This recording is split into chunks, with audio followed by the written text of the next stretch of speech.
ताई, काल जे तुम्ही सांगितलं वक्तव्य केलं त्यांच्या मृत्यूबद्दलचं, ते नक्की काय? एक लक्षात घ्या, ते वक्तव्य माझ्या एकटीचं नव्हतं. महाराष्ट्रातील संपूर्ण जनतेच्या मनातला तो प्रश्न होता आणि सत्य समोर येण्यासाठी या चौकशी व्हायला पाहिजे.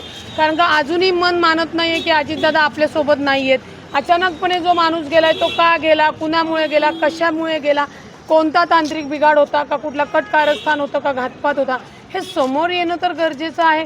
का देवाच्या भरोश्यावर आपण सोडणार आहोत की हां नाही आता दादा देवानी नेले दादांना एवढं, असं नाही. कारण का ते उपमुख्यमंत्री आणि राष्ट्रीय अध्यक्ष माननीय अजितदादा होते. त्यामुळे अचानक हा जो काही दुःखाचा डोंगर आलेला आहे, ही काही दुःखद घटना घडली, ही कशामुळे घडली ही जनतेच्या समोर, महाराष्ट्राच्या समोर, जगासमोर आली पाहिजे. त्याच्यात जे सत्य येईल ते येईल.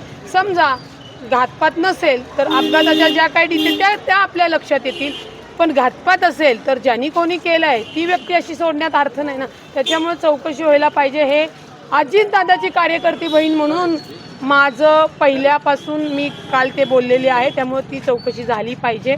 मला राष्ट्रवादीच्या नेत्या नाही म्हणलं तरी चालेल.